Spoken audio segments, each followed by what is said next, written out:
ماضی کی یادیں، ماضی کی یادیں، یادیں یادیں، ماضی کی یادیں۔ الحمد للہ رب العالمین والصلاة والسلام علی سید المرسلین، اما بعد فاعوذ باللہ من الشیطان الرجیم، بسم اللہ الرحمن الرحیم۔ الصلاة والسلام علیک یا رسول اللہ وعلی آلک واصحابک یا حبیب اللہ۔ الصلاة والسلام علیک یا نبی اللہ وعلی آلک واصحابک یا نور اللہ۔ اللہ کے آخری نبی صلی اللہ تعالیٰ علیہ وآلہ وسلم نے ارشاد فرمایا، جو کوئی مجھ پر ایک بار درود پڑھتا ہے اللہ تعالیٰ اس پر 10 رحمتیں نازل فرماتا ہے۔ صلو علی الحبیب صلی اللہ تعالیٰ علی محمد۔ ماضی کی یادیں پروگرام لیے ایک بار پھر حاضر ہیں، اور ہم اس میں ہمارے کسی ایک اسلامی بھائی کے ساتھ ان کی ماضی کی یادیں شیئر کرنے کی، بیان کرنے کی کوشش کرتے ہیں، اور اس سے ہم کوشش کرتے ہیں کہ کچھ نہ کچھ ہمیں بھی سیکھنے اور سمجھنے کا موقع ملے۔ آج ہمارے ساتھ جو اپنی ماضی کی یادیں بیان کرنے کے لیے تشریف لائے ہوئے ہیں، یہ الحمدللہ کہہ سکتے ہیں ہماری دعوت اسلامی کا سرمایہ ہیں۔ میری مراد الحاج مفتی علی اصغر صاحب اتاری سے ہے۔ ماشاءاللہ آج ہم ان کے ساتھ ان کی ماضی کی یادیں، اس کا بیان سننے کی کوشش کریں گے۔ مفتی صاحب، اس سے پہلے کہ ہم آگے بڑھیں، ماضی کا ہی ایک ہلکا واقعہ ہے کہ کچھ امیل سنت کے تعلق سے ایک بات ہمارے ایک اسلامی بھائی نے بیان کی تھی۔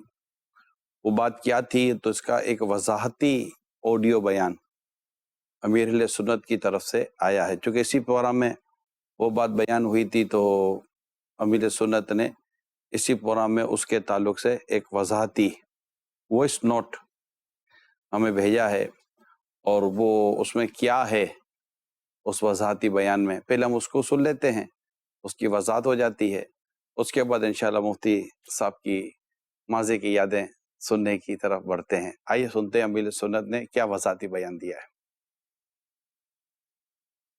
بسم اللہ الرحمن الرحیم۔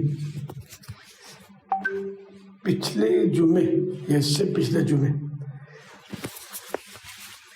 ماضی کی یادیں میں ایک میرے حوالے سے حکایت بیان ہوئی تھی، جس میں یہ کہا گیا کہ میں نے کسی سے قرضہ لیا تھا اور اس کو اس سے بڑھا کر واپس دیا، اور کہا کہ ایسا کرنا سنت ہے، میں سنت پر عمل کر رہا ہوں۔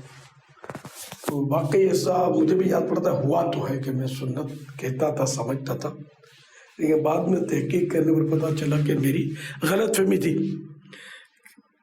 کہ سرکار صلی اللہ علیہ وسلم نے بڑھا کر دینا تو ثابت ہے سرکار صلی اللہ علیہ وسلم سے، لیکن اس کو سنت کہنے کے لیے اور بھی دلیلیں چاہیے، کیونکہ ایک آدھ بار کے فعل سے، عمل سے سرکار صلی اللہ علیہ وسلم کے کوئی بات سنت نہیں کہلاتی، تو یہ مستحب ہے۔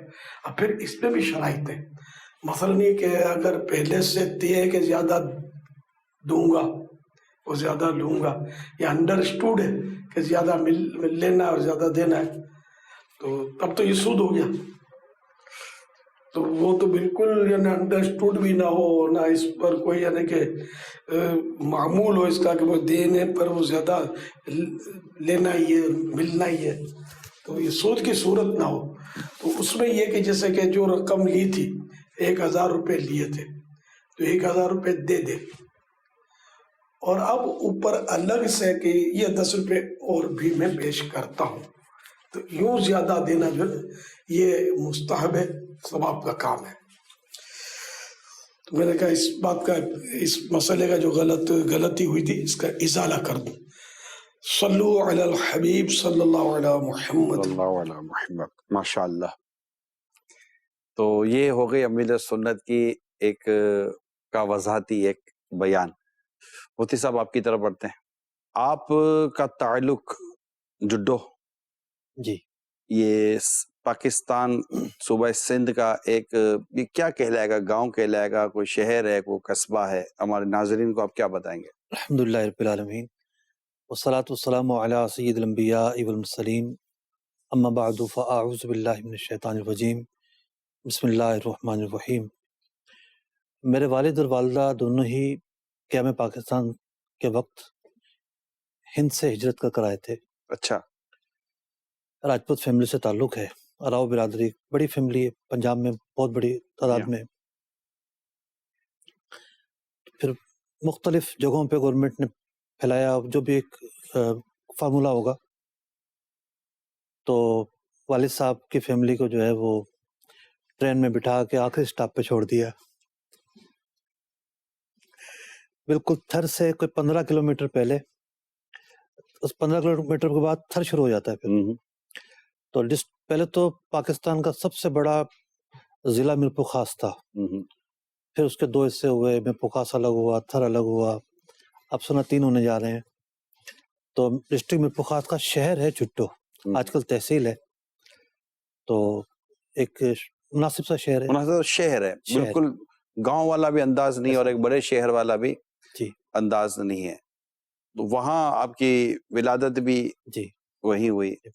مفتی صاحب، بچے کی اپنے والدین کے ساتھ کچھ یادیں ہوتی ہیں، والدین کے حوالے سے ایک اچھا پیغام اس کی زندگی میں ہوتا ہے، اور جو اس کی زندگی میں کام بھی اس کو آیا ہوا ہوتا ہے۔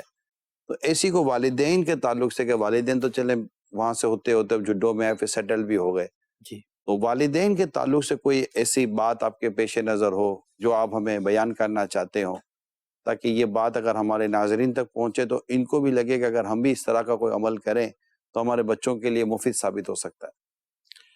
والد صاحب اور والدہ دونوں ہی کی یادیں ہیں۔ والد صاحب کے ساتھ مجھے صحبت کا موقع کم ملا، 16 سال کی عمر تھی میری جب والد صاحب کا انتقال ہوا۔ تو ہمارے والد صاحب انتہائی سادہ طبیعت کے آدمی تھے، اور گھر والے بتاتے ہیں، بھائی سے جو مجھے پتہ چلا، ہمارے بھائی فیملی میں سب سے بڑے ممبر ہیں، میں سب سے چھوٹا ہوں۔ بھائی کی اور میری عمر میں کوئی 18 سال کا ڈفرنس ہے، کہ سن 1970 اور 80 کی دہائی میں حضرت شفیع کاڑوی صاحب رحمۃ اللہ تعالیٰ علیہ بیانات کے لیے علماء مختلف شہروں میں جاتے ہیں، جی جی، وہ تشریف لائے تھے شہر کی جامع مسجد میں، تو انہوں نے داڑھی کی ترغیب دلوائی تھی، اچھا، تو پھر والد صاحب نے وہاں سے داڑھی رکھنا شروع کی تھی۔ تو بہت شریف النفس آدمی تھے۔ عاشقان رسول کی طرف ایک رجحان اور میلان اور ان کے تقاریر تو یہ سننا۔ سمجھیں کہ انڈیا میں آج بھی مزارات موجود ہیں، پیر خانے موجود ہیں، جی جی، تو ہماری تو پوری قوم ہی الحمدللہ غوث پاک رضی اللہ عنہ کے نام لیوا ہے، ماشاء اللہ، اور اولیاء کی عقیدت مند ہے، سنی ہے الحمدللہ۔ الحمدللہ۔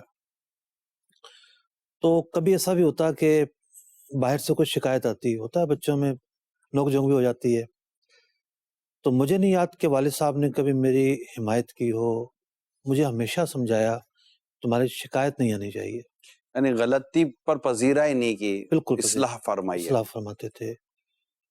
نمازیں پڑھنا، میں نے والد صاحب مسجد جایا کرتے تھے، تو میں بھی ان کے پیچھے پیچھے مسجد جاتا تھا، تو نمازیں پڑھنا بھی ان کے ساتھ سے ہی سیکھا، مسجد جانا بھی ان کے ساتھ سے ہی سیکھا۔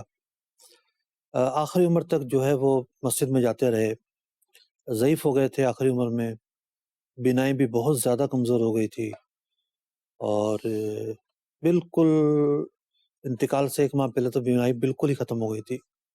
جب تک ان کی بینائی اور ہمت ساتھ دیا، لاٹھی لے کر مسجد جایا کرتے اچھا، لاٹھی لے کر جاتے تھے مسجد۔ لاٹھی لے کر مسجد جایا کرتے تھے، اور مطلب مفتی صاحب، یہ بھی ایک اولاد کے لیے بڑا ہی سیکھنے کا اور سمجھنے کا آئی تھنک وقت ہوتا ہے، کہ جب اس کے والدین اس کے سامنے نیکی، تقوی، پرہیزگاری اور عبادت کا معاملہ رکھتے ہیں۔ جیسے امیر سنت سے ہم سنتے ہیں، کیا فرماتے کہ میں نے جب سے ہوش سنبھالا میں نے اپنے گھر میں نمازیں دیکھی ہیں۔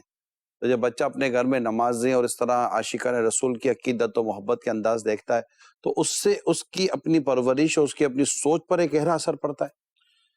دیکھیے، انسان کی جو پہلی نرسری ہے وہ گھر کا ماحول ہی ہوتا ہے، جی، اور جو ابتدائی عمر ہے یہ ذہن کو بدلنے کے تعلق سے بہت اہم واقع ہوتی ہے۔ تو گھر میں اگر اچھی باتیں دیکھ رہا ہے بندہ تو مزید آگے بڑھتا ہے اچھائیوں کی طرف، والد صاحب کی زندگی سے ہم نے قناعت بھی سیکھی کہ جو ان کے وسائل تھے اس میں انہوں نے زندگی گزاری، ہم نے بھی ان کے پیچھے زندگی گزاری۔ والدہ ماجدہ جو ہیں وہ والد صاحب کا وصال جب ہوا تو میں 16 سال کا تھا، 1994 میں انتقال ہوا ان کا۔ تو والدہ نے پھر ہماری پرورش کی۔ والدہ ہماری بہت محنتی خاتون تھی، یعنی شہر اور گاؤں کے بہت سارے معاملات میں فرق ہے، جی بڑے شہروں کے، چھوٹے شہروں کے۔ جیسے کیا ہوتا ہے چھوٹے شہروں میں، کیونکہ بڑے شہروں میں جگہ بھی نہیں ہوتی اور وہ رواج بھی نہیں ہوتا، کہ گندم لینی ہے تو سال میں ایک دفعہ لے لیں گے اور پھر اسی کو پسواتے رہیں گے چکی پہ جا کے۔ چاول ہم لوگ سال میں ایک دفعہ لے لیا کرتے تھے، گڑ کی بوری آتی تھی تو والد صاحب کھانے کے بعد گڑ استعمال کرتے تھے، چائے بھی بن جاتی تھی، سال میں ایک دفعہ لے لیا، سستی بھی مل جاتی ہے جب موسم ہوتا ہے اس کا۔ جی ہاں تو آپ نے دیکھا ہوگا پانی کی ٹنکیاں بنی ہوتی ہیں، گول ٹنکیاں ہوتی ہیں، جی ہاں تو فائبر اب آیا ہے۔ تو ہمارے گھر میں اسی انداز کی ایک مٹی کی ٹنکی تھی، وہ ہماری والدہ نے خود بنائی تھی، اچھا مٹی گارا اور اس میں گتا وغیرہ ملا کے وہ بنتی تھیں۔ 2-3 اس طرح کی چیزیں تھیں، کسی میں چاول ڈلے ہوئے ہیں، کسی میں کیا ہے۔ اب بیسن کے لیے جو ہے وہ دال سے بیسن بنتا ہے، تو ہمارے گھر تو وہ چکی نہیں تھی ہاتھ والی، میری خالہ کے گھر تھی، تو والدہ وہاں جا کے دال پیستی اور پھر بیسن لا کے گھر میں رکھتی۔ مفتی صاحب کہہ سکتے ہیں کہ ایک غربت بھرا ماحول تھا یا مڈل ماحول تھا؟ نہیں، مڈل تو خیر نہیں تھا، غربت بھرا ماحول تھا۔ ایسا تھا کہ الحمدللہ کسی کے محتاج بھی نہیں تھے۔ اور والدہ کے اندر جو میں نے ایک وصف دیکھا، محلے کی کئی خواتین آ کے ان سے قرض لے کے جاتی تھیں، اچھا یعنی مطلب دیکھیں نا، ایک امیروں کا معاملہ ہوتا ہے، اس میں ایسا نہیں ہوتا ہے کوئی آ کے کہہ رہا ہے کہ ٹماٹر دے دو، گھی دے دو، لین دین چلتا ہے غریبوں کے محلے میں، تو بعض اوقات پیسے کی بھی تنگی ہو جاتی ہے، اچانک سے کوئی بات ہو گئی تو اڑوس پڑوس سے لے لیتے ہیں۔ تو میری والدہ کی میں نے یہ عادت دیکھی کہ کوئی نہ کوئی عورت جو ہے، ان کا انتقال بھی ہوا ہے نا جب، بہت ساری کئی ایسے گھرانے تھے کہ جن سے پیسے لینے تھے، تو وہ ہمیں پتہ تھا، تو یوں ان کا ایک رجحان تھا کہ کوئی غریب ہے، محتاج ہے، تو اگر وہ ضرورت کے وقت آ گیا ہے تو اس کی مدد کرنی ہے۔ پیارے اسلام بھائیو، یہ جو فیملی بیک گراؤنڈ ہوتا ہے نا، اس کا بڑا اثر ہوتا ہے۔ جیسے میں نے آپ کو امیر سنت کا حوالہ دیا، امیر سنت کے والد صاحب بھی نمازوں کی طرف تھے، ان کے گھر میں نمازوں کا ایک رجحان تھا اور پڑھنے وغیرہ کا تھا۔ اسی طرح ہمارے بعض بزرگوں کی ہم سیرتیں پڑھتے ہیں تو ان کے گھروں سے ان کا ماحول ملتا ہے۔ ہم دیکھتے ہیں کہ ایک والد اپنے بچے کو جمعہ مسجد میں لے کے جاتا ہے، جمعہ کی نماز کے لیے اٹھاتا ہے اور غسل وغیرہ اور تیار کر کے لے کے جاتے ہیں، تو بچے بھی بڑے ہو کے بہت زیادہ جمعہ والے ہی بن جاتے ہیں۔ لیکن بعض والد ایسے ہوتے ہیں جو 5 نمازیں جب بچے کی عمر مسجد تک لے جانے کی ہو جاتی ہے تو پھر اس کو فجر میں بھی اپنے ساتھ مسجد میں لے جاتے ہیں، دیگر نمازوں کی طرف بھی لے کے جاتے ہیں۔ آپ نے معائنہ کیا ہوگا اپنے گھر کے اندر، چھوٹے چھوٹے سے بچے ہوتے ہیں، تو آپ جب نماز پڑھتے گھر میں تو وہ بھی آپ کے ساتھ اس کی نقل کرنا شروع کر دیتے ہیں۔ مجھے ابھی میرا ایک اتنا سب پوتا ہے مقداد، تو بغداد کے بیٹے مفتی صاحب، تو جیسے گھر میں ہم نماز پڑھ رہے ہیں تو وہ آ جائے گا اور جیسے سجدے میں جائے گا وہ پورے کا پورا لیٹ جائے گا، پورا لیٹ جائے گا، لیکن قبلے کی طرف اس کا سر ہے، اب وہ لیٹ جائے گا۔ اب جیسے اللہ اکبر کے ہم بیٹھیں گے تو وہ یوں دیکھے گا، پھر یہ تھوڑا بیٹھ جائے گا، پھر وہ ہم سجدے میں جا کے بیٹھ جائے گا۔ تو بچے میں یہ ایک عادت ہوتی ہے، یہ ہم آپ یہ جب انگلی اٹھاتے تو پھر سلام پھیر لیں گے، یوں کھڑے ہو جائیں گے۔ تو یہ ایک گھر کے اندر جب گھر کی اسلامی بہنیں، عورتیں، ماں، بہن، والد نماز پڑھتے ہیں، نوافل پڑھتے ہیں، مرد کو تو مسجد میں اگر کوئی عذر شرعی نہ ہو تو جماعت کے ساتھ ہی نماز پڑھنی چاہیے، لیکن گھر میں بھی نوافل وغیرہ یا دیگر نمازیں پڑھنے کا موقع ملتا ہے، پڑھنی بھی چاہیے۔ اور گھر میں اسلامی بہنیں جو ہیں ہوتی ہیں، عورتیں ہوتی ہیں، بہنیں ہوتی ہیں، والدہ ہوتی ہیں، نماز پڑھتی ہیں، تو بچوں کو تو اسی طرح جب مسجد کی طرف آپ لے کے جائیں گے اپنے بچے کو تو بچہ مسجد کا جانے کا عادی بنے گا، اس کو پتا ہوگا کہ یہ میری ایک لائن ہے، یہ میرا ایک راستہ ہے۔ مگر بدقسمتی ہماری کہ ہمارے ایک بڑی تعداد والدین کی شاید اس طرف اس کا رجحان نہیں ہے. کیا کہتے ہیں مفتی صاحب؟ دیکھیے بچہ خراب ہو رہا ہے، رو رہا ہے تو اس کو موبائل دے کے چپ کرا دیا. اب وہ کیا دیکھ رہا ہے کیا نہیں دیکھ رہا، یا ان چیزوں کا وہ عادی بن رہا ہے. نماز نہیں پڑھ رہا، توجہ نہیں دلانی. خود نماز پڑھیں گے تو بچوں کو ترغیب جی ملے گی.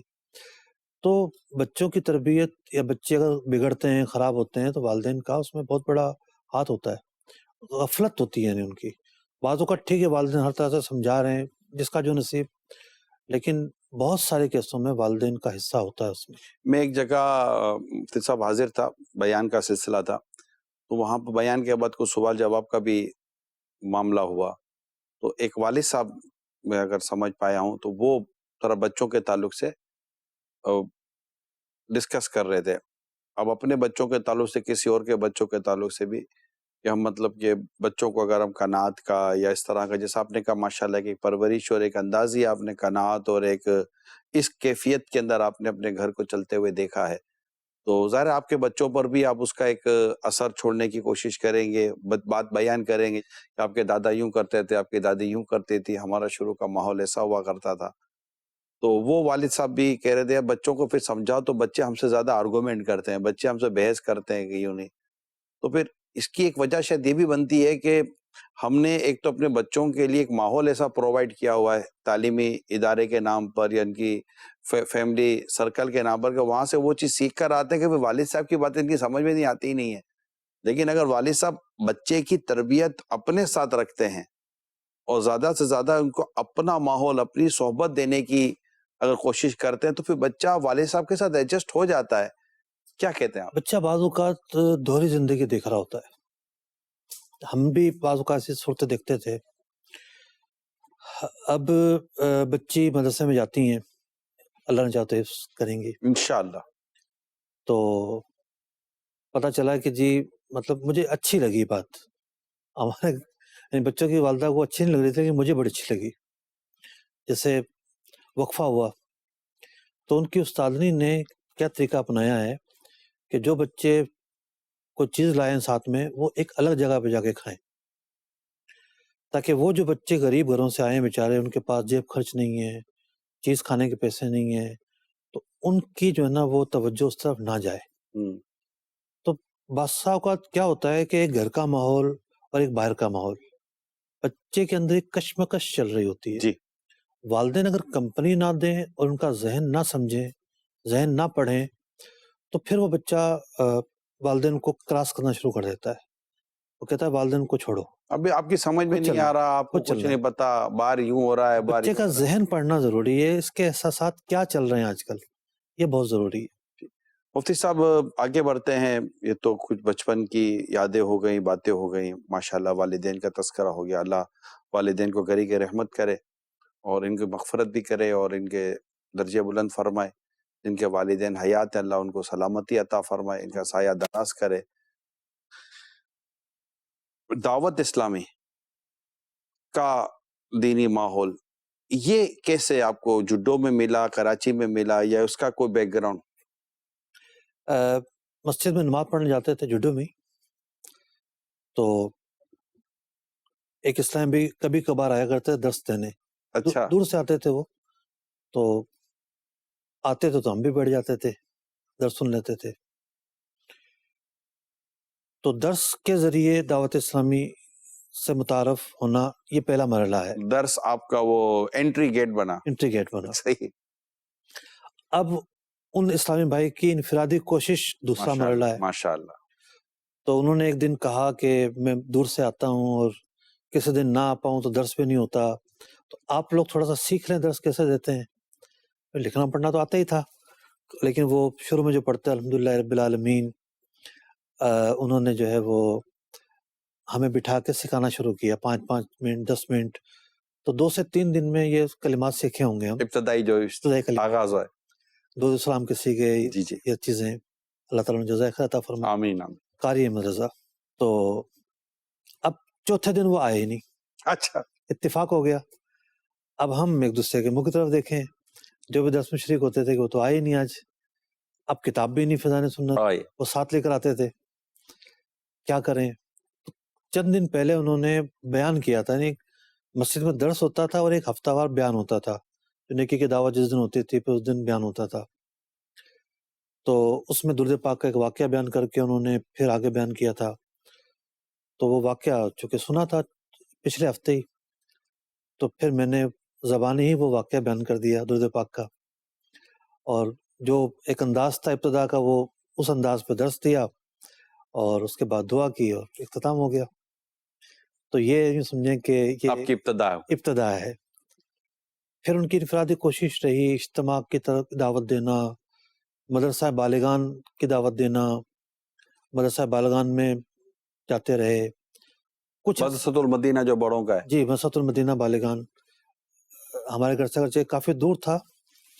ایک مرتبہ تو میں پڑھ کر آ رہا اور اندھیرا بھی راستے میں، پیچھے کتے پڑ گئے، مجھے گرا لیا تھا کتے نے. تو بہرحال ہمت بھی ٹوٹ جاتی تھی. ایسا ہوا کہ میں نے 2 دفعہ تو 10ویں تختے پہ چھوڑ دیا، وہ نئی کنٹینیوٹی بن سکی، لیکن پھر بعد میں جاری رہا.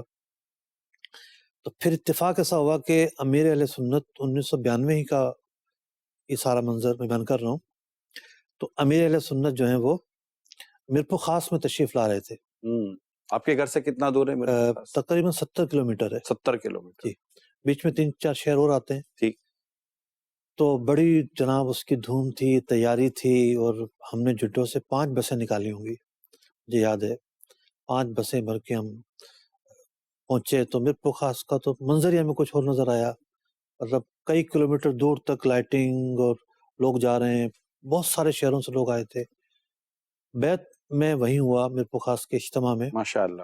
باوجود کوشش کے اسٹیج تو مجھے نظر آ رہا تھا کہ ہاں دور اسٹیج ہے، لیکن امیر سنت کی زیارت نہیں ہو پائی. اتنا رش تھا اور اتنا اجتماع تھا.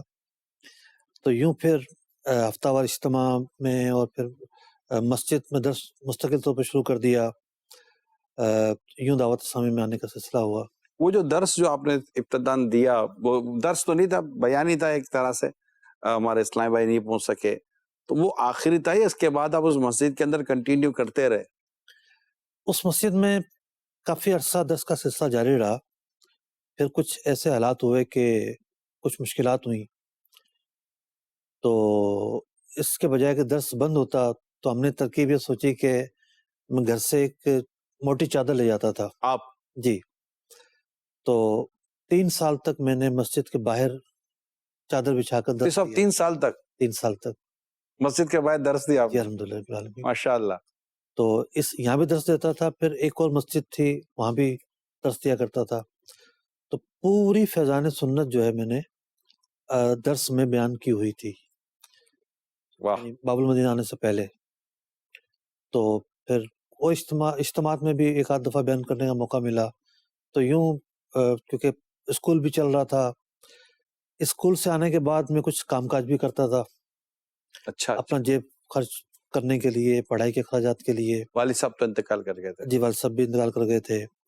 کچھ کاروبار بھی کیا میں نے. اچھا. جیسے منڈی میں سب سے کم عمر تھا، منڈی میں بولی لگتی ہے، تو کیلے لے لیے اور اس کو پکایا گھر لا کے، پھر سپلائی کر دیا. یہ پارٹ ٹائم کام ہوتا ہے. تو اس طرح کے کافی کام کیے. ایک دفعہ الیکٹرک کا کام کرنے کا شوق ہوا تو ایک الیکٹریشین کے ساتھ جڑ گیا، تو کچھ مہینے وہاں کام کیا. تو یوں بہت سارے ذریعہ معاش بنانے کے لیے یہ ساری کوشش. ایک تھا کہ بھئی پارٹ ٹائم میں کچھ نہ کچھ کیا جائے، کچھ کرنا، کچھ نہ پڑھائی ساتھ ساتھ چلتی رہی. تو یوں چلتا رہا. تو یہ جو آپ کا دعوت اسلامی کے دینی کام کرنے کا جو سلسلہ رہا، یہ سلسلہ آپ کا کنٹینیو رہتے رہتے پھر آپ کراچی شفٹ ہو گئے. یہ درس نظامی کا جو سلسلہ تھا یہ کہاں سے پھر شروع ہوا؟ کراچی تو میں پڑھنے کے لیے آیا ہوں، یعنی گھر شفٹ نہیں ہوا تھا اس وقت تک. اچھا. تو ہوا یہ کہ بہت سارے اجتماعات ہوا کرتے تھے، سالانہ اجتماعات بھی بیچ میں آئے. مبلغین دعوت اسلامی بھی آیا کرتے تھے. امیر اہل سنت بھی کئی شہروں میں تشریف آوری ہوئی. آپ کی ڈگری شہر میں آپ جاتے تھے؟ کوٹ گلامو شہر میں. ہم چونکہ ذمہ داری تھی دعوت اسلامی کی کسی سطح پر، تو اب اسلامی بھائیوں کو ترغیب دلانی ہے. ترغیب دلانی تو علم دین کے فضائل بیان کرنے ہیں کہ علم دین کی محفل میں شرکت کرنے کے یہ فوائد ہیں، یہ فضائل ہیں. اچھا پھر ہوتا یہ تھا کہ کوئی بھی ایسا ایونٹ آ رہا ہوتا تو نیکی کی دعوت سے درس شروع ہو جایا کرتا تھا، اس سے وہ علم دین کے جو فضائل کا چیپٹر ہے، تو لا محالہ دل کے اندر بھی شوق پیدا ہوتا تھا علم دین سیکھنے کا، حاصل کرنے کا۔ تو ابتدا میں کچھ مشکلات رہی میں جب مدنی ماحول کی طرف آیا، لیکن والد صاحب کا جب انتقال ہوا اور اسلامی بھائیوں نے جس انداز میں شرکت کی اور سب چیزیں سنبھالی، اس سے فیملی کو بہت ڈھارس ملی کہ یہ اچھے لوگ ہیں، کوئی ایسا وہ نہیں ہے۔ تو ایک مرتبہ ہمارے بھائی نے کہا کہ جب اس لائن پہ آپ چلی پڑے ہو تو پھر تھوڑا آگے بڑھو۔ بھائی کا قدم قدم پر ساتھ رہا۔ جی جی اب مجھے یاد ہے میں جب درس نظامی کر کے فارغ ہوا، پتہ نہیں ان کو کس نے بتایا، مجھے لے گئے کالج میں کہ بی ایڈ کرنا ہے آپ نے۔ تو وہ پورا بی ایڈ کی ترکیب کی اور پھر بی ایڈ کیا۔ تو درس نظامی کا مشورہ بھی سب سے پہلے بھائی نے مجھے دیا۔ اب مجھے ایسا لگا کہ میرے منہ سے الفاظ لے لیے گئے، دل کی مراد میری بر آئی ہے۔ ذہن آپ کا ویسے بن چکا تھا کہ میں نے یہ مطلب اس طرف جانا ہے؟ یوں نہیں سوچا تھا کہ میں نے درس نظامی ہی کرنی ہے، بس شوق تھا علم دین حاصل کرنے کا۔ جب بھی کسی اجتماع میں گئے کتابیں لے آئے، ایک چھوٹی سی گھر میں لائبریری بھی بنتی جا رہی تھی، بہت ساری کتابیں جمع کر لیں، فارغ اوقات میں پڑھنا شروع کر دیں۔ پھر جب بندہ فیلڈ میں ہوتا ہے تو بہت سارے لوگ سوالات بھی پوچھتے ہیں، اب ہمیں معلومات تھوڑی ہوتی تھی۔ تو ایک اسلام بھائی ہمارے ہاں کافی صاحب مطالعہ ہوتے تھے، مجیب قاضی ان کا نام تھا، انتقال فرما گئے وہ، اللہ تعالیٰ ان کو مغفرت فرمائے۔ آمین۔ تو شہر میں وہ ایک کتابی آدمی سمجھے جاتے تھے دعوت اسلامی کے ماحول میں۔ تو کوئی بھی مسئلہ ہوا ان کے پاس چلے گئے کہ بھی اس کا کیا حل ہے، کیا جواب ہے، کیا سوال ہے، تو بڑی مدد ملتی تھی۔ ایک جو ماحول تھا نا، ایک نظریاتی تربیت، اخلاقی تربیت، اور اس کے علاوہ ایک سماجی تربیت، تو ایک کمیونٹی ہے دعوت اسلامی۔ جو بھی اس ماحول میں آتا ہے تو اس کی کئی اعتبار سے اس کو آگے بڑھنے کا موقع ملتا ہے۔ اچھا درس سے یہ تو تھا کہ بھی عالم کورس کرنا ہے۔ ایک سالانہ اجتماع میں ہم کورنگی 3.5 میں جو ہوتا تھا اس میں آئے تو مساحت المدینہ کا کیمپ لگتا تھا، تو اس میں مساحت المدینہ کی مجلس بیٹھی ہوئی تھی پوری، تو فارم وغیرہ بھی لے کر گئے۔ اب میں چونکہ پڑھ رہا تھا تو انتظار یہ تھا کہ میرا ایف ایس سی دوسرے سال کا پیپر ہو جائے تو پھر میں پڑھنے جاؤں گا۔ تو اسلامی بھائیوں نے مجھے بہت اچھی طریقے سے گائیڈ کیا، کیونکہ کئی اسلامی بھائی ایسے تھے کہ جو مدرس کورس کے لیے گئے تھے، ایک حدیث کے لیے گئے تھے، تو بیک ہو گئے تھے، واپس آ گئے۔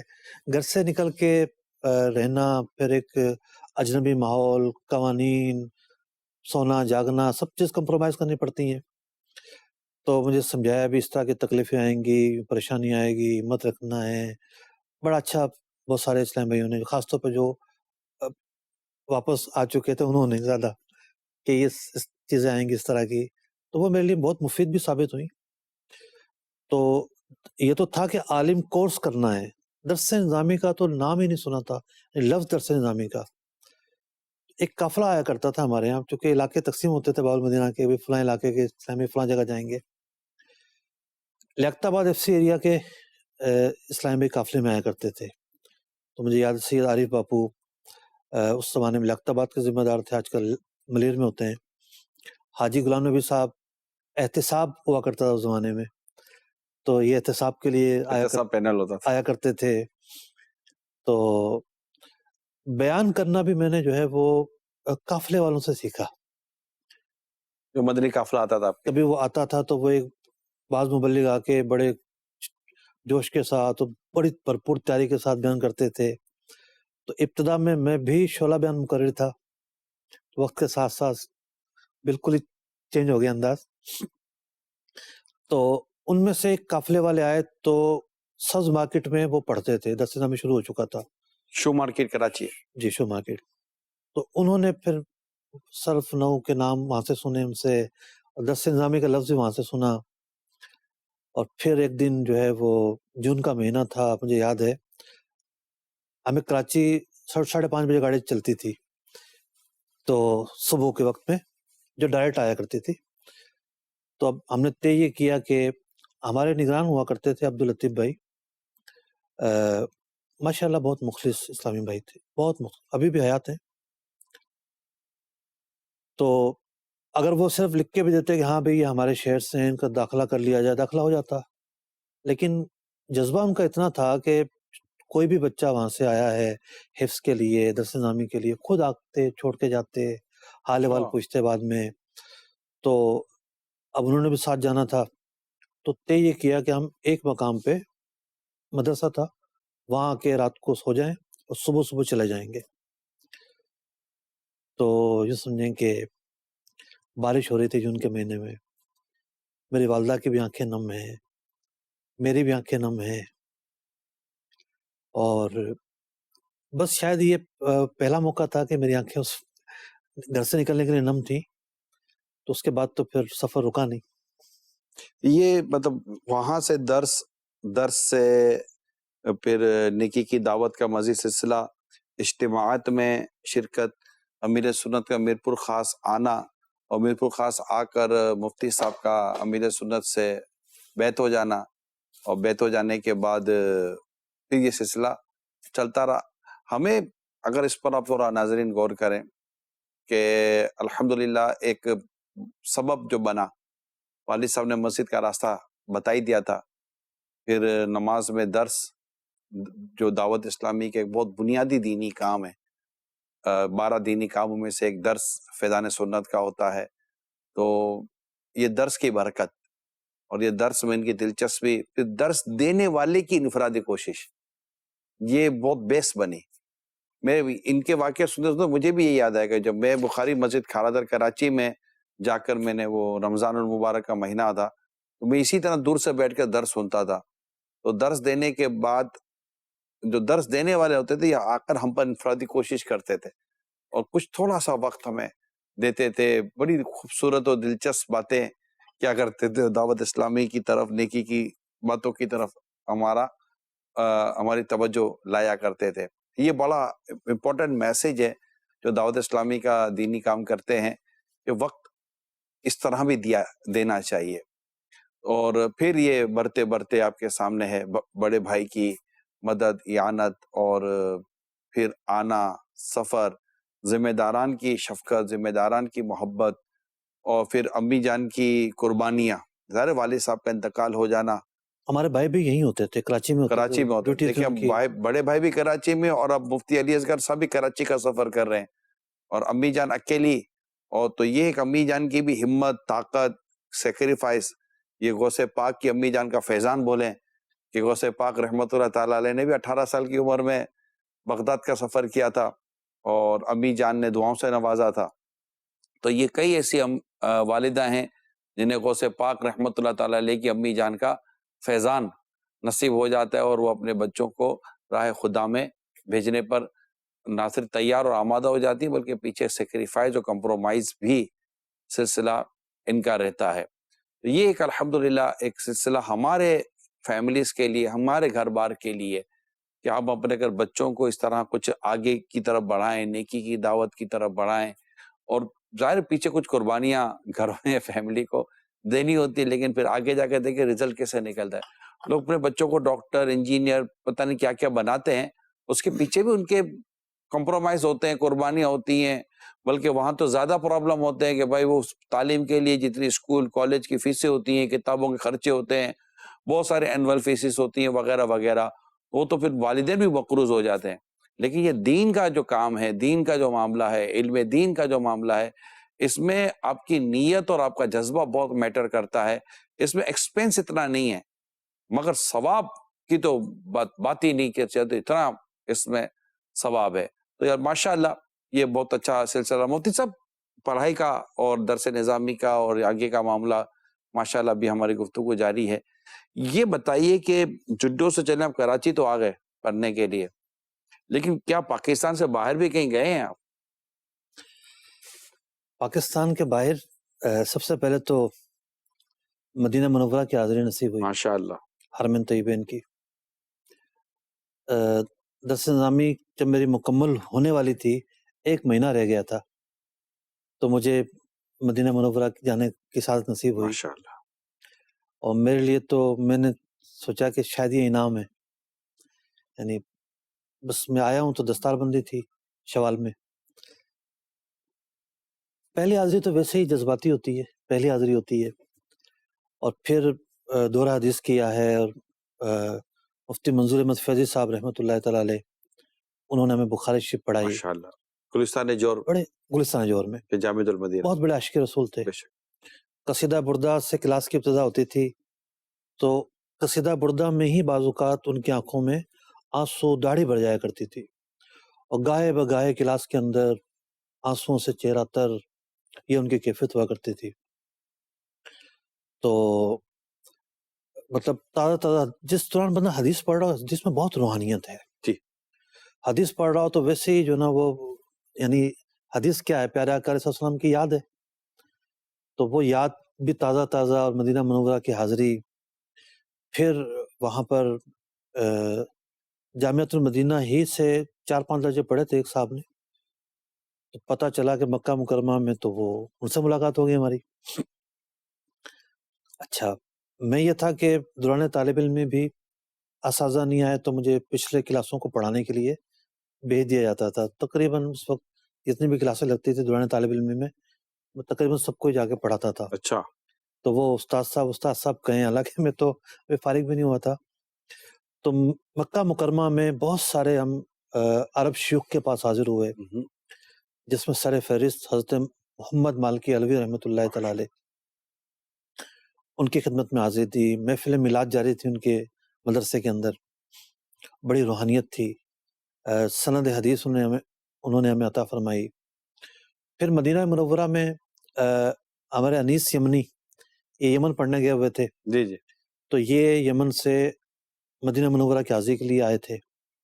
تو ان کے بعض مشائخ بھی آئے ہوئے تھے، تو انہیں پتہ تھا کہ کس عرب شیخ کے گھر محفل ہے مولوی شریف کی. تو کوئی دن گزرتا تھا کہ محفل میلاد میں ہماری شرکت نہ ہوتی ہو. مکہ مکرمہ اور مدینہ منورہ میں بھی. اچھا. یعنی یہ کیفیت تھی کہ 25 شعبان کو میرا جانا ہوا تھا. 15 دن کے لیے گیا تھا. پلاننگ تو 1 مہینے کی تھی، لیکن پیکج 15 دن کا لیا تھا. اور یہ تھا کہ ابھی سامان کہیں اور رکھ کے ہم مسجد نبوی میں یا کہیں گزار لیں گے.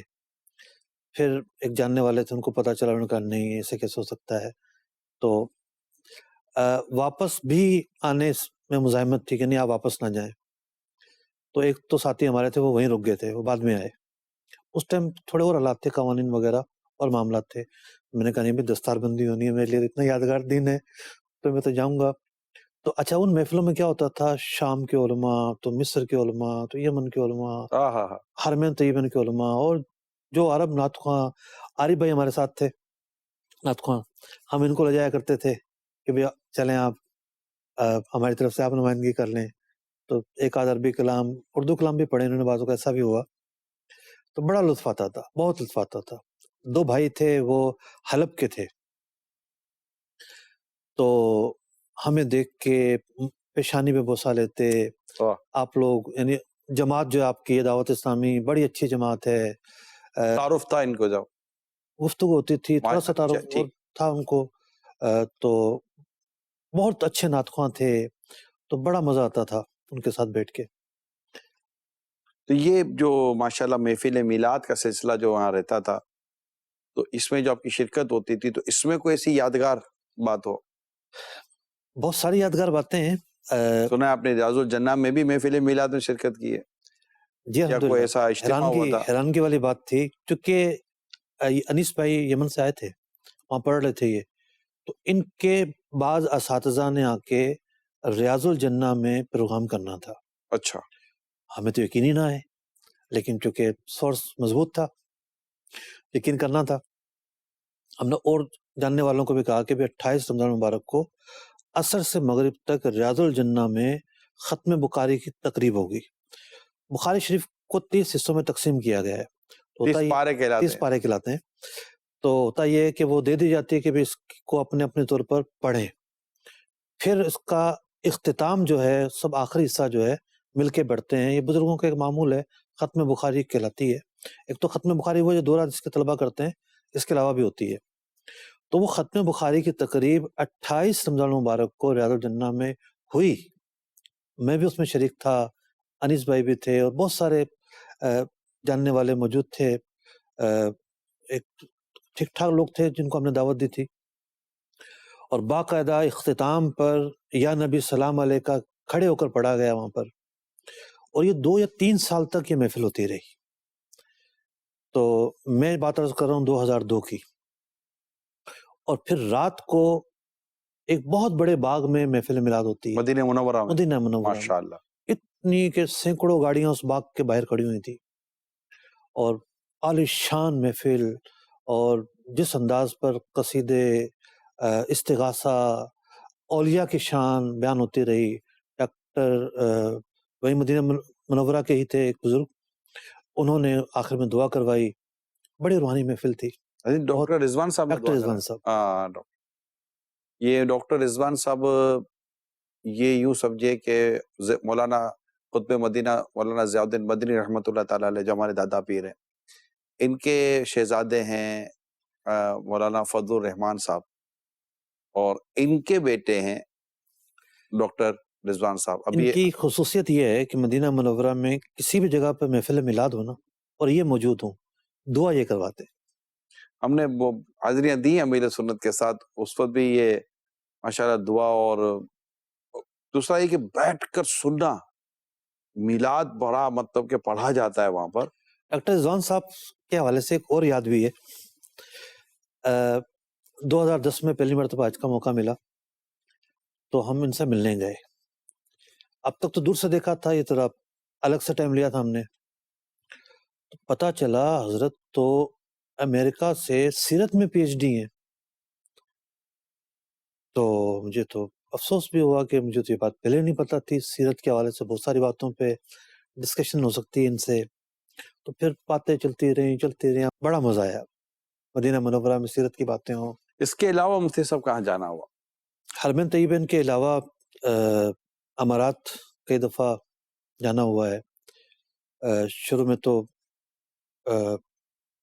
وہاں پر 1 مہینہ بھی رہا میں، مختلف مزارات پر کہیں جانا ہوا؟ مولانا روم علیہ رحمہ کے یہاں جا گئے ہیں آپ؟ ترکی جائے بندہ اور مزارات نہ ہو۔ مطلب یہ ہے استنبول سے کافی فاصلے پر جی ہاں، پونیا۔ کافی فاصلے پر ہے، اور میں تو یہ سوچ کر گیا تھا کہ عبدالحبیب بھائی تو ہر دوسرے دن پہنچ جاتے ہیں ترکی، تو یہاں تو سب ریکارڈنگ وغیرہ ہو چکی ہیں، اور میں تو کیا کیمرہ لے کے جاؤں گا۔ تو مجھے بعد میں دھچکا لگا جب پتہ چلا عبدالحبیب بھائی ابھی تک نہیں گئے اس پہ۔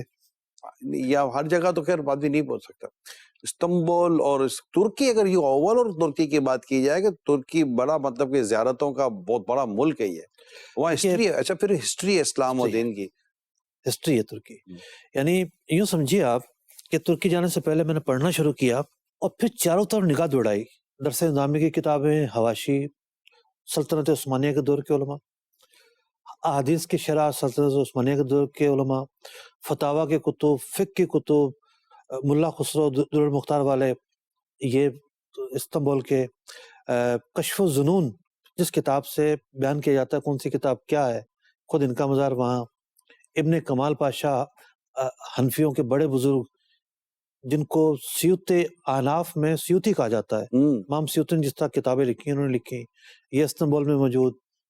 پھر جناب مفتی ابو سعود افندی رحمۃ اللہ تعالی جو شیخ الاسلام تھے، جو سلطان سلیمان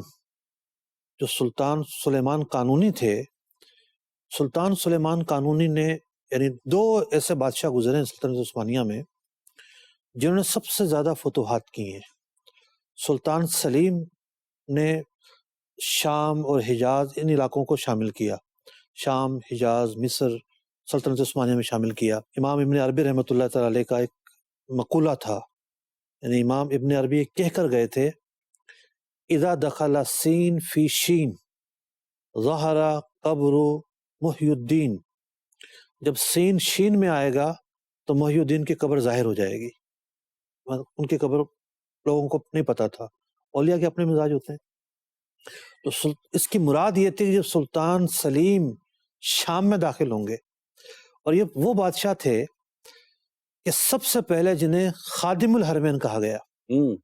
یہ جب دمشق کی مسجد میں جمعہ کا خطبہ سن رہے تھے تو خطیب نے لفظ استعمال کیے، قائد الحرمین، تو ان کو تو جلال آ گیا، مطلب دل میں جلال آیا، اور بعد میں درخواست کی کہ میں قائد الحرمین کیسے بن سکتا ہوں، میں خادم الحرمین ہوں۔ تو اس وقت سے جو ہے پھر وہ یہ اصطلاح چلی۔ خادم الحرمین کے سلطان جو قانونی تھے، سلطان سلیمان قانونی، سلیمانیہ مسجد جو ہے شاہکار ہے تاریخ میں، یعنی یہ جو مسجد ابھی جس میں جمعے کی اجازت دی گئی ہے، اس کو آباد کیا گیا آیا صوفیہ، یہ بنائی تو نصارہ نے گرجا گھر کے طور پر بنایا تھا، اس کو کوئی ناس تھا، ایسی بلڈنگ کوئی نہیں بنا سکتا، سلطان سلیمان قانونی نے بنا کے دکھائی، اس سے چوڑی، اس سے اونچی، اور کئی خصوصیات میں اس سے زیادہ اوصاف کی حامل۔ اس مسجد میں جا کے بھی دل خوش ہو جاتا ہے، وہاں کی یعنی دنیا کا ایک بہت بڑا جو ہے وہ کتابوں کا ذخیرہ، یعنی جب سلطنت عثمانیہ وہ تھی کہ جو مصر، حجاز مقدس، بغداد معلیٰ اور جتنے علم کے مراکز ہیں سب کا مرکز تھی، تو کتب سے کتنا بڑا شغف رہا ہوگا، وہاں سے خدمت بھی بہت بڑی ہوئی۔ خدمت بھی بہت ہوئی۔ تو سب سے بڑی لائبریری اس دور میں اسی مسجد کے ساتھ تھی، پورا ایک کمپلیکس تھا۔ تو سلطان سلیمان قانونی جو ہیں، انہوں نے وصیت کی، یورپ کے علاقے انہوں نے داخل کیے سلطنت میں، کہ میرا انتقال اگر ہو جائے تو یہ ڈبہ میری قبر میں رکھنا ہے، اور ان کا کسی مارکے کے دوران ہی انتقال ہوا، اور کئی دن تک مطلب مارکا جاری رہا، پتہ نہیں چلنے دیا گیا، سلطان نہیں رہے، انتقال ہو گیا۔ اب ان کو لا کے دفن کرنے لگے، ڈبے کا خیال آیا، لوگوں نے کہا کہ بھی کھول کے تو دیکھ لو اس میں ہے کیا، کوئی ایسا راز چھپاؤ، دیکھ تو لو، قبر میں چلا جائے گا۔ جب لوگوں نے کھول کے دیکھا تو اس میں پرچی لکھی نکلی پہلے تو، اور پھر کچھ اور کاغذات تھے کہ یہ وہ فتاویٰ ہیں جو میں نے شیخ الاسلام حضرت امام ابو سعود افندی سے لیے تھے، میں ان کو اپنی نجات کا ذریعہ سمجھتا ہوں۔ یہ حضرت ابو سعود افندی تبرک کے طور پر ہے۔ تبرک کے طور پر، ان کا مزار حضرت ابو ذر غفاری رضی اللہ عنہ کے مزار کے احاطے میں ہی ہے۔ جیسے داخل ہوتے ہیں، ہمارا رخ تو مزار شریف کی طرف ہے، دائیں جانب کچھ قبریں ہیں، وہاں پر ایک تختی لگی ہوئی ہے، وہاں ان کا مزار شریف۔ پیارے اسلام بھائیو، یہ جو تاریخ ہے، ہسٹری، ایسے اس کو اگر پڑھ کر آپ کہیں جاتے ہیں نا، تو آپ کے سفر کا جو لطف ہے وہ کئی گنا بڑھ جاتا ہے۔ کہ جب آپ، مجھے یاد ہے جب ہم اسپین گئے تھے تو مجھے قرطبہ، جامعہ مسجد قرطبہ جانا تھا، تو نام تو سنا تھا، کچھ میں نے احوال بھی پڑھے تھے اسپین کا، تو مجھے یاد پڑتا ہے شاید میری رات، کہہ سکتے ہیں رات کا پورا حصہ یا ایک اکثر حصہ میرا صرف اس کی تاریخ پڑھنے میں گزر گیا، کہ یہ کیسے ہوا، کیسے فتح ہوا۔ طارق بن زیاد رحمت اللہ تعالیٰ علیہ کا اس میں ذکر آیا، اور بشارت کا ذکر آیا، پھر اس کے فتوحات کا ذکر آیا، پھر کیا تھا، پھر کیا تھا، پھر کیا تھا، یہ ساری باتیں پڑھی۔ اور پھر جب ہم اس مسجد میں حاضر ہوئے، جو کہ ایک کچھ حصہ مسجد کا جو کہ صرف اور صرف آ کر آپ اس کو دیکھ سکتے ہیں، جی، اور بقیہ حصہ عیسائیوں نے اپنا، وہ جس کو کہتے ہیں کہ گرجا گھر کہہ لیں آپ، یا اس کو اس کے لیے بنایا، ایک ٹورسٹ پیلس بنایا ہوا تھا۔ تو ہمیں پہلے ہی کہا گیا تھا کہ آپ کو جوتے نہیں اتارنے دیں گے، تو ہم گاڑی سے ہی وہ جو چمڑے کے موزے ہوتے ہیں نا، ہم وہی پہن کے چلے تھے، یہ کیسے ہوتا تھا جوتے نہ اتارے۔ تو یہ بڑا مطلب ہے، عرض یہ کرنا چاہ رہا ہوں، جیسے ابھی ہم شام گئے تھے مفتی صاحب، جب شام گئے تھے تو شام میں بھی جن مزارات اور ہماری حاضری ہوتی تھی، تو ایک ہم پورا قافلہ تھا شام کا ہمارا، ہم سید عبدالقادر شاہ صاحب اللہ کو غنی کے رحمت فرمائے، آمین۔ ان کے ساتھ تھے ہم، تو پورا شام کا ایک، ملک شام میں تھے، عراق میں بھی تھے، ملک شام، دونوں جگہ پر ہوتا یہ تھا کہ ایک پوری بس ہوتی تھی ہمارے، ہم اسلام بھائیوں کی ترکیب تھی، اس میں باقاعدہ جب ہم کسی مزار کی طرف جاتے تو صاحب مزار کا تعارف ہوتا تھا، ان کی کچھ سیرت بیان ہوتی تھی، یا کچھ اور مزارات ہوتے تھے تو ان کی بھی سیرت بیان ہوتی تھی۔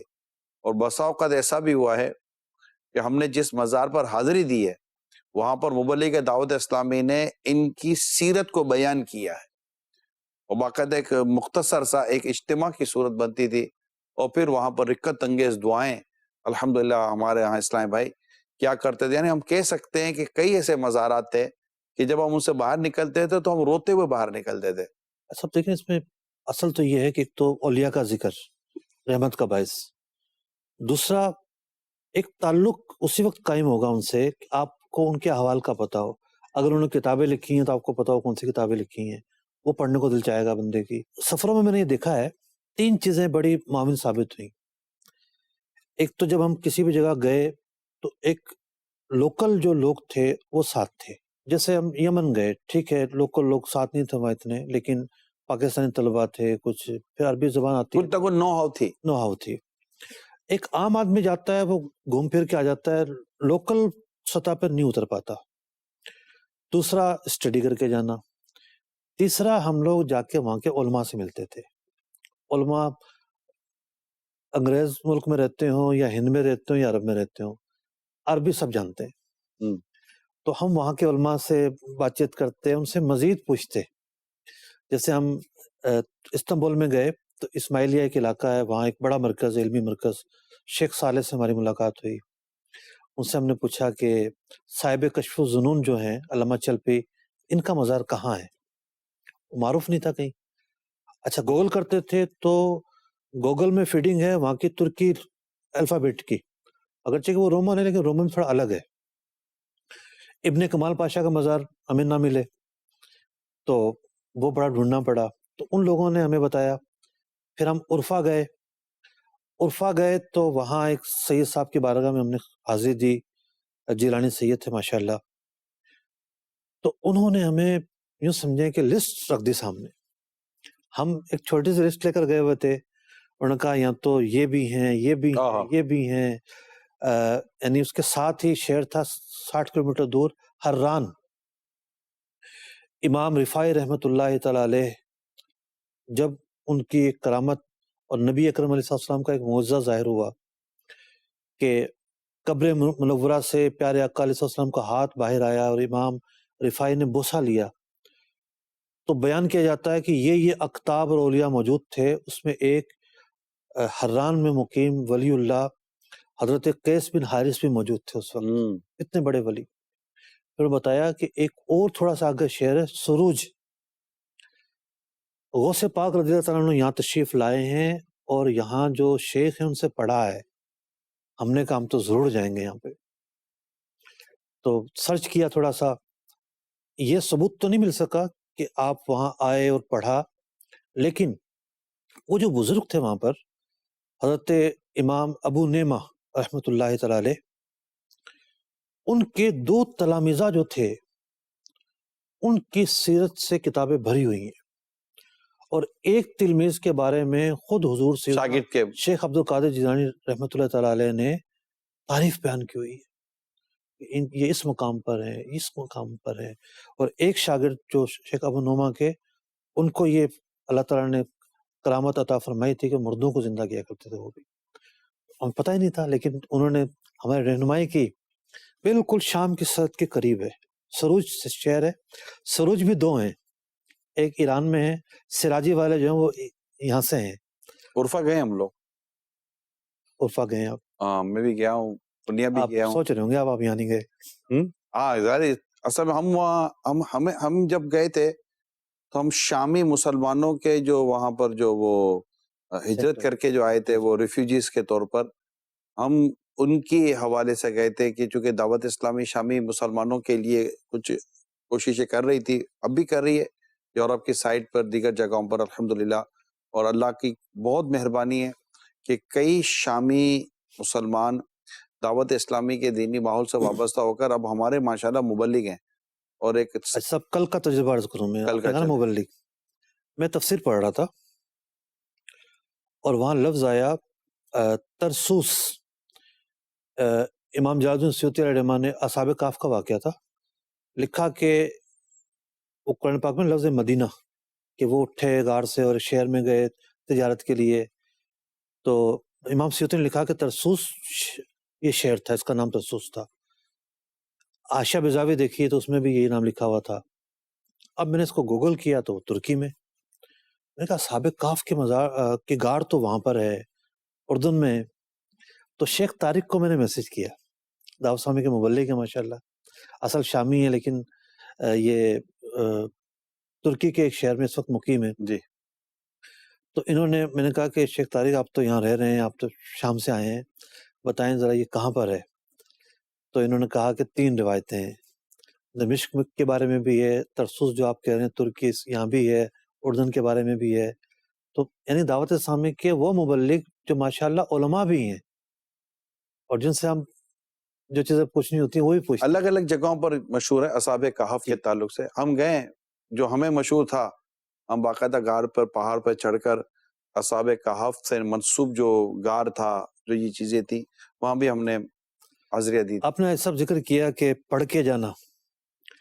اب مولانا روم جو ہے اتنا نہیں پڑھا تھا، عرض کر رہا ہوں میں، تو میں نے کئی کتابیں خریدیں، مطلب 3 کتابیں میں نے پڑھی ہوں گی صرف مولانا روم کے بارے میں. یہ کیا شخصیت ہے. مطلب وہاں ترکی کے سفر میں بہت سارے مزارات پر حاضری ہوئی، صحابہ کے مزار بھی تھے، انبیاء علیہ السلام کے بھی تھے، اولیاء اقطاب کے مزارات بھی تھے. 2 چیزیں سیکھنے کو ملی مزید. مولانا روم جو ہیں یہ بلخ سے تشریف لائے تھے. حضرت خواجہ فرید الدین عطار رحمۃ اللہ تعالیٰ علیہ نے ان کو دیکھا بچپن میں، ان کے والد کو کہا کہ بہت اوپر جائیں گے. والد صاحب آ گئے. سلطان علاء الدین جو ہے اس وقت بادشاہ تھا کونیا کا. ان کے والد صاحب بڑے عالم تھے. پھر اس کے بعد یہ رہے، جہاں ان کا مزار ہے یہ سلطان علاء الدین نے تحفے میں دیا تھا ان کے والد صاحب کو. پورا احاطہ جو ہے بہت بڑا ہی آتا ہے. بہت بڑا احاطہ ہے. مولانا روم ایک انتہائی جاہ و جلالت والے استاد، مدرس، صدر المدرس، اور بگی پہ بیٹھ کے ان کو لے جاتے تھے، ایک ڈولی پہ کندھے پر بٹھا کے لے جاتے تھے لوگ. اچانک یہ تبدیل ہو گئے. وجہ کیا بنی؟ ان کے مرشد حضرت شمس تبریز رحمۃ اللہ تعالی علیہ، جن کا مزار وہیں کونیا میں ہے، اور ان کے نام سے کئی اور جگہوں پہ مزار منصوب ہیں، وہاں نہیں ہے، کونیا ہی میں ہے. انہیں یہ حکم ہوا کہ تمہارے پاس جو روحانی امانتیں ہیں ان کو جا کے سپرد کرنی ہے. یہ ایک تالاب کے پاس بیٹھ کر کتابیں پڑھ رہے ہیں. حضرت مولانا شمس تبریز علیہ السلام آئے اور ساری کتابیں پانی میں ڈال دی. اب یہ وہ ہستی، پورے شہر میں نام، بادشاہ سے خاص تعلق، کوئی اتنی جرت کر سکتا ہے؟ یوں دیکھا، یہ کیا کیا؟ کیا ہوا، گیلی ہو گئی؟ جو نکال دیتا ہوں. نکالی تو کوئی بھی پانی نہیں، کسی پر بھی پانی نہیں، ساری خشک. تو سمجھ گئے کہ یہ کوئی عام فرد نہیں ہے. اور پھر جو مرشد نے نگاہ کی، جو آنکھوں سے جام پلایا، یہ بالکل حال ان کا ہو گیا، کیفیت بدل گئی، فقیری اختیار کر لی. اور لوگ حضرت شمس تبریز علیہ السلام کے پیچھے پڑ گئے، یہ تم نے کیا کر دیا، ان کو کیا بنا دیا. ان کے پاس ہم آتے تھے، مسائل پوچھتے تھے، ان کی واز کی محفلیں ہوتی تھی، تو کچھ اور ہو گئے، وہ تو مرشد مرشد مرشد، کچھ اور نام ہی نہیں. تو کچھ دن کے لیے وہ شہر سے چلے گئے. جب بہت لوگوں نے تنگ کرنا شروع کیا، اب لوگوں نے حالت دیکھی ان کی، تو لوگ اب خود چل پڑے ان کے مرشد کو تلاش کرنے کہ ہم لے کر آتے ہیں. ہم غلط فہمی میں تھے. ایک یہ کیفیت تھی کہ مرشد آئے ہیں اور مرید کو نوازا ہے، مرید کو سیڑھیاں چڑھائی ہیں. ہم حاضر تھے، دیار بکر ایک شہر ہے، تو وہاں ہم وزارت اوقاف میں گئے اور جو شہر کے سب سے بڑے مفتی تھے ان سے ملاقات ہوئی. ماشاءاللہ بڑے خوش مزاج اور خوش عقیدہ تھے. انہوں نے پوچھا کہ عبداللہ دہلوی کو جانتے ہیں آپ لوگ؟ ہم نے کہا نہیں، یہ نام تو نہیں سنا ہم نے. شاہ ولی اللہ دہلوی اور شیخ عبدالحق محدث دہلوی، شاہ عبدالعزیز دہلوی، یہ نام تو ہمارے معروف ہیں. کہتے نہیں، ترکی میں نقش بندی سلسلہ زیادہ پایا جاتا ہے، جو روحانی سلسلہ ہے، نقش بندی لوگ زیادہ ہیں، اور وہ سلسلہ لانے والے ہیں شیخ خالد بغدادی رحمۃ اللہ تعالی علیہ. سارے ان کے مرید ہیں. اس طرح ہند کے اندر سلسلہ نقش بندیہ کا تعلق جا کے ملتا ہے مجدد الف ثانی رحمہ سے جا کے. اس طریقے سے وہاں پر ہیں۔ پتہ چلا کہ یہ شیخ عبداللہ دہلوی سے آ کے مرید ہوئے تھے، شیخ خالد بغدادی۔ شیخ خالد بغدادی، اور اس لیے وہ پوچھ رہے۔ تو میں نے پھر وہاں سے فارغ ہوئے، کسی کو میسج کیا کہ یہ شخصیت کون ہے، تو انہوں نے بتایا کہ یہ اصل میں حضرت غلام علی دہلوی ہیں۔ ان کے بارے میں تو سنا ہوا تھا، پڑھا بھی ہوا تھا تھوڑا بہت۔ تو وہاں یہ عبداللہ دہلوی سے معروف ہیں، تو پھر شیخ غلام علی دہلوی اور خالد بغدادی کی جب تاریخ علیہ رحمہ پڑھنا شروع کی تو ان کو یہ حکم ہوا کہ تمہارا روحانی رزق دہلی میں ہے، فلاں شخص ہے۔ تو یہ پھر طواف میں تھے اور ایک شخص کی ملاقات ہوئی، اور پھر وہاں سے یہ ہرات ہوتے ہوئے لاہور پہنچے اور پھر دہلی پہنچے، اور پھر انہوں نے سلوک کی منازل طے کی۔ تو اولیاء کے بھی الگ الگ مزاج ہیں، ایک وہ ہے جن کے پاس ان کا مرشد چل کر آیا ہے اور نوازا ہے، دوسرا وہ ہے جو تلاش میں نکلا ہے مرشد کے، جام پیے ہیں اور پھر چلا گیا۔ مگر یہ مفتی صاحب طریقت، پیر، مرید، فیض، نظر، نوازنا، منزلیں طے کرنا، یہ صدیوں سے چلا آ رہا ہے، صدیوں سے صدیوں سے چلا آ رہا ہے۔ سلطنت عثمانیہ کی جو روح ہے نا، روح، یعنی ہم نے یہ تو سنا ہے کہ استنبول سلطان محمد فاتح نے فتح کیا، لیکن ترکوں سے جا کے پوچھیں کہ روحانی فاتح کون تھا، وہ بتائیں گے کہ سلطان محمد کی تربیت جس نے کی، اور سلطان محمد سے پہلے ان کے جو والد تھے ان کے پاس انقرہ شریف میں انقرہ میں مزار ہے، حضرت بیرم ولی۔ تو سلطان محمد فاتح کے جو والد تھے سلطان مراد، ان کے پاس لوگوں نے کہا کہ جی یہ تو بڑا مجمع ہوتا ہے ان کے پاس، پتہ نہیں کیا ہیں، انہوں نے بلوایا بیرم ولی۔ ایسا شاید آپ وہاں نہیں گئے، نہیں، انقرہ نہیں گیا میں۔ یعنی وہاں دو یادیں آئیں گی، ایسا لگے گا آپ عبداللہ شاہ غازی آ گئے اور لال شہباز قلندر پہنچ گئے۔ بازار اتنی اونچائی پر ہے، پہاڑ پہ، اور باہر سینکڑوں دکانیں اس طرح 7 شریف میں ہے، اتنا بڑا مطلب کہ لوگوں کا رجوع ہے۔ تو حضرت بیرم ولی جو تھے، جب وہ آئے سلطان مراد نے دیکھا کہ نہیں یہ تو اللہ کے نیک بندے ہیں، تو انہوں نے پوچھا کہ احادیث میں بشارت ہے، وہ خود بھی کوشش کر چکے تھے، کب فتح ہوگا؟ کہا کہ اس وقت فتح ہوگا نہ تم ہوگے نہ میں ہوں گا، میرا یہ مرید ہوگا۔ وہ مرید تھے شیخ شمس الدین آق رحمۃ اللہ تعالی علیہ۔ یہ ہوگا تو سلطان مراد نے شیخ شمس الدین آق علیہ رحمہ کو مانگا یہ ہمیں دے دیں، اپنے بیٹے کو جو 8 سال کے تھے ان کی تربیت میں دیا، اور پھر وہ دن آیا کہ مارکا جاری ہے، فتح نہیں ہو رہا۔ سلطان محمد فاتح شمس الدین آق کی خدمت میں آتے ہیں، تو انہوں نے کہا کہ اتنے بج کے اتنے منٹ پہ لازمی فتح ہوگا، اور دن بھی بتایا، ٹائم بھی بتایا، منٹ بھی بتائے۔ وہ دن آ گیا، سلطان بالکل مایوس، کچھ نہیں ہونا، تو انہوں نے اپنے خیمے میں خادم کھڑا کیا ہوا تھا، اسے منع کر دیا کسی کو اندر نہیں آنے دیجیے گا۔ سلطان آئے، پوچھتا تو صحیح ہوں کہ وہ دن آ چکا، آج کیوں نہیں ہو رہا؟ سلطان کی بھی تدابیر کم نہیں تھی، جو تدابیر آزمائی دنیا میں نہیں آزمائی گئی تھی، یعنی زمین پہ بحری جہاز چلائے گئے تھے چکنا کر کے، اور ایک راستہ بنایا گیا نیا۔ دربان کہنے لگا کہ حضرت نے اجازت نہیں دی مجھے، بادشاہ کو کہہ رہا ہے آپ اندر نہیں جا سکتے۔ سلطان غصے میں چاقو مارا خیمے کو، دیکھا تو حضرت شمس الدین آق رحمۃ اللہ تعالی علیہ زمین پر سجدہ ریز ہیں اور اللہ کے بارگاہ میں دعا کر رہے ہیں، مولا کریم وہ وقت آنا چاہتا ہے، فتح نصیب فرما دے۔ ابھی یہ منظر ہی دیکھ رہے تھے تو پتہ چلا کہ جو قلعہ تھا اس کی دیواریں گر چکی ہیں۔ تو ترکی روحانی فاتح کہتے ہیں، فتح جو ہے وہ اولیاء کے ہاتھ میں ہوتی ہے، اللہ تعالیٰ انہیں، یعنی حدیث پاک ہے، ان کے ذریعے سے فتح ملتی ہے، ان کے ذریعے سے رزق ملتا ہے، ان کی وجہ سے بارش نازل ہوتی ہے، تو یہ تو نظام چل رہا ہے۔ اور الحمدللہ آج بھی اگر حسن اعتقاد کے ساتھ، حسن نیت کے ساتھ بندہ اس منزل کو، اس راستے کو اختیار کرتا ہے تو الحمدللہ اسے نیک ولی، کامل ولی، پیر ملتے ہیں، اور وہ ماشاءاللہ جب ان سے فیضیاب ہونا شروع ہو جاتا ہے تو اس کی زندگی میں بھی بڑے سے بڑے مدنی انقلاب برپا ہو جاتے ہیں۔ اس کے مناظر ہم دیکھتے رہتے ہیں۔ مفتی صاحب کا سفر کا سلسلہ لگتا ہے کہ بہت طویل ہے، اور ہر سفر، ہر مزار شریف کی حاضری، اور پھر اس کی پوری ایک ماشاءاللہ اس کی باتیں، تو یہ ایک آپ یہ کبھی بھی کسی اور وقت بتاؤں گا کہ سلطان شمس الدین آق کے مزار پر ہم کیسے پہنچے، چلے اس کا مطلب آپ بھی مطلب کہ اگلا کوئی ایسا پروگرام آپ کے ساتھ ہو سکتا ہے کرنا پڑے. لیکن اب تھوڑا مفتی صاحب کراچی واپس آئیں. جی بالکل کراچی واپس آتے ہیں. بالکل. یہ مفتی صاحب بتائیں کہ آپ ایک جڈو سے کراچی آئے، گھر کا ماحول، شہر کا ماحول، علاقے کا ماحول، اور پھر وہ مدرسہ، یہ سب چیزیں، یہ جو ایڈجسٹمنٹ ہوتی ہے تو آپ نے کیسا ماحول پایا یہاں پر؟ اس کے ساتھ کوئی ایسی یادیں اگر آپ کی وابستہ ہوں. دیکھیے زندگی کے انتہائی سنہرے ایام تھے،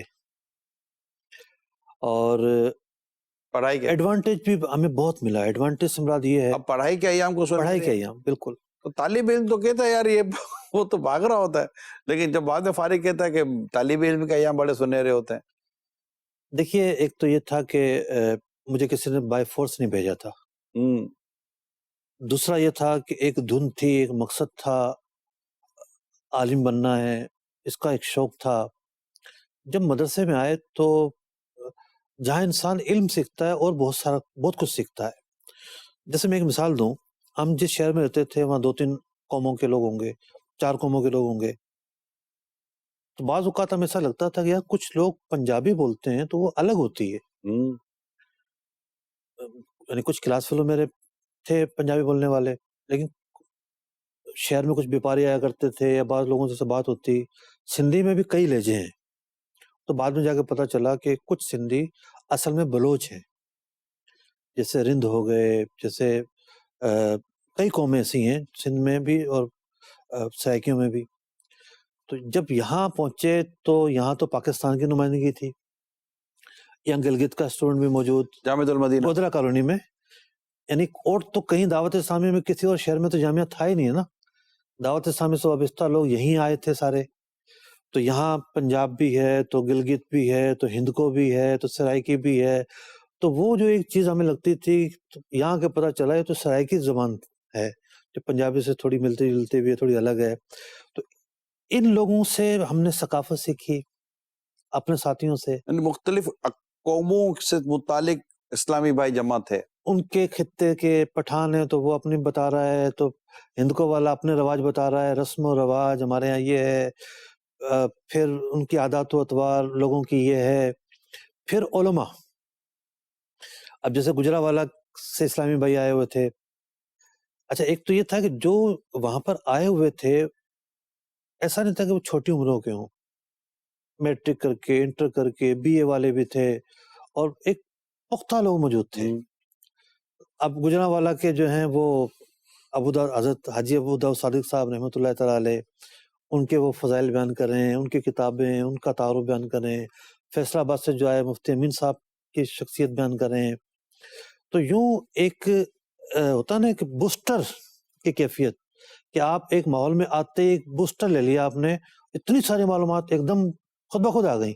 لیکن مفتی صاحب ایک بات تو شاید آپ نے بھی نوٹ کی ہوگی کہ حالانکہ بلوچی، سندھی، پنجابی، پٹھان، سرائکی، اردو یا اس کے علاوہ دیگر لینگویج یا قوم کے لوگ تھے، لیکن اللہ کا شکر ہے کہیں بھی آپ نے وہ نہیں دیکھا ہوگا جہاں قوم کے تعلق سے جو کھینچا ہوتا ہے.